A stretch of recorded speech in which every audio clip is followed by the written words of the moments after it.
이런 민주당 내 분열은 물론이고 사실 여야 지지층이 각자 극단으로 치닫는 것도 우리나라 정치의 가장 큰 문제일 텐데요. 그런데 최근에 민주당 강경파 인사들의 발언이 다시 도마 위에 올랐습니다. 최근엔 일단 이런 일이 있었습니다. 저는 사실 지난 대선이 사기꾼이 만든 사기 대선이었다고 생각하거든요. 네. 우리가 언제 윤석열 보고 일본에다가 사과하지 말라고 그랬으며, 언제 청와대를 옮기라고 그랬으며, 언제 헌재 판결을 어기고 사과를 받지 말라고 했습니까? 그리고 언제 우리가 일본의 핵 폐기수를 배출하라고 했습니까? 그런 거를 죄송합니다. 제가 진짜 대표님께서 진짜 떨려가지고. 자, 힘내라고. 임세은, 파이팅!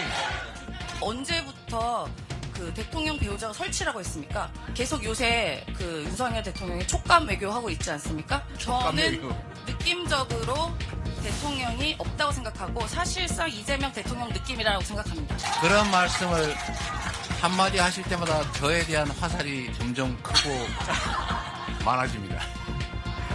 화살은 저희가 맡겠습니다. 예, 임세훈 전 부대변인에 대한 논평은 지난번에 했기 때문에 더 추가하지는 않겠습니다. 그런데 현직 의원인 이수진 의원이 요즘 윤 대통령을 뽑은 사람들 너무 싫어 죽겠다. 지금도 윤 대통령하고 사진 찍고 싶어하고 잘하고 있다고 하는 사람들이 있으니까 피가 끓는다. 뭐 단순한 본인의 개인 의견인가 아니면 어찌 보면 좀 선을 넘었다고 볼 수도 있는 거예요. 사적인 감정을 표현을 했는데 그게 훨씬 선을 넘는 거죠. 왜 그러냐면 정치인들이 가장 하지 말아야 할 것이 유권자 탓하는 겁니다. 유권자가 뽑아줬기 때문에 이수진 의원도 그 동작을 해서 당선된 거 아니겠어요? 예. 그런데 자기를 뽑아주지 않은 유권자들은 거의 그 적으로 돌리는 저런 식의 그 어떤 사적인 감정 표출. 글쎄요, 기본적으로 당선이 되려면 사실은 상대 경쟁 후보보다 자기를 더 많이 찍어주는 유권자들이 있어야 되는 거 아니겠어요? 그런데 자기를 안 찍은 유권자들을 거의 적으로 돌리는 저런 그 행태는 글쎄요, 저게 이재명 대표한테 뭐 예를 들어서 뭐 좀 뭔가 잘 보여서 뭐 다음 공천을 받겠다 뭐 이런 계획이 있는지는 모르겠으나 당으로 보면 저는 아무리 철험해라고는 하지만 저런 그 어떤 강성 발언들이 민주당 전체로서는 굉장히 부정적인 영향을 미칠 수밖에 없을 것이다. 저희 경험으로 보면 그렇습니다. 대통령을 가리켜서 바보라는 표현도 썼기 때문에 어떻게 들으셨어요? 아니 뭐 개인적인 뭐 판단이나 뭐 표현에 대해서는 뭐 그럴 수 있다고 저는 생각합니다. 다만 말씀한 대로 그러니까 지금 현재 대통령 뽑은 사람이 싫다. 그러니까 대상이 뽑은 사람이 돼서는 안 되죠.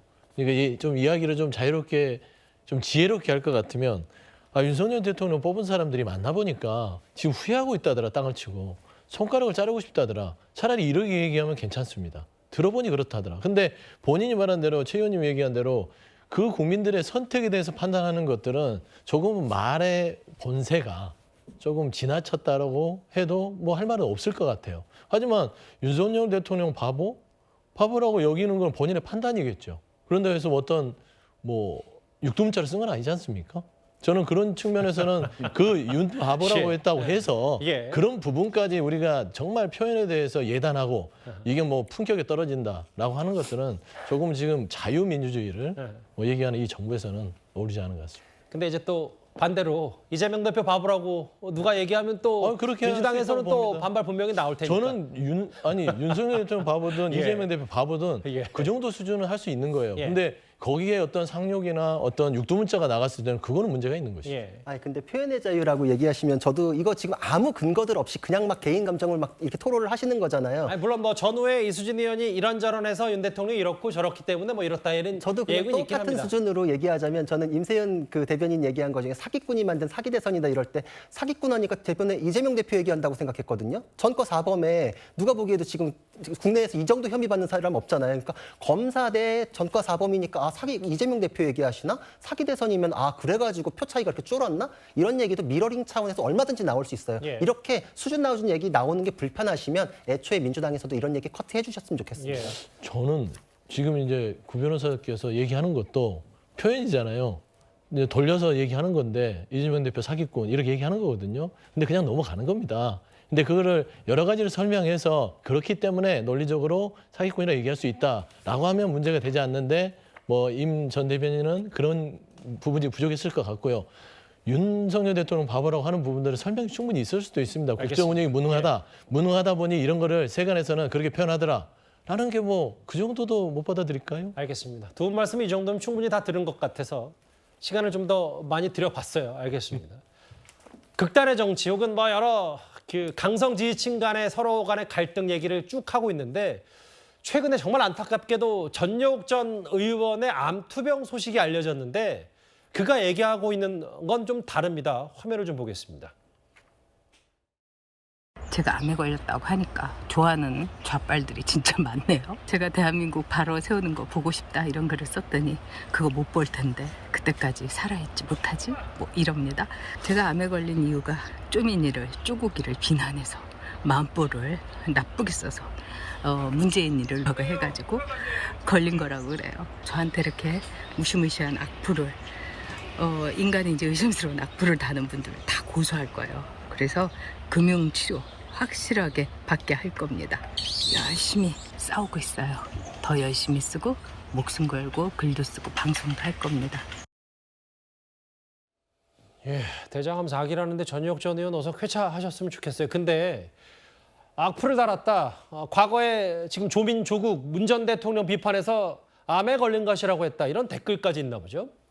참 저런 댓글을 다는 분들 정말 이해하기가 어렵습니다. 이게 어떤 이 삶과 죽음의 문제의 앞에서는 이념이라는 것도 사실 의미가 없는 거죠. 거기서 일단 살고 나야 살아야 이제 여러 가지 서로 차이를 확인하고 이러는 거지. 지금 대장암 4기로 시한부의 삶을 살고 있다라고 그렇게 알려졌는데 그런 분한테 저런 댓글을 단다라는 게 아무리 평소 생각이 다르고 이념이 달랐다고 하더라도 저는 도저히 이해할 수가 없고 있어서는 안 된다라고 좀 생각을 합니다. 저게 결국은 어떤 전체적인 우리 정치의 큰 흐름, 이런 흐름들이 이른바 플러스 정치, 또 긍정의 경쟁 이런 쪽으로 가야지. 물론 하다 보면 뭐 극한의 여러 가지 격렬한 투쟁이 있을 수도 있죠. 하지만 큰 주류 자체의 흐름이 예. 그렇게 가줘야 그런 사회 전반의 그런 흐름이 확산이 되는데 지금 우리 정치권의 흐름이 너무 양극화 속에서 극단적인 대결 정치,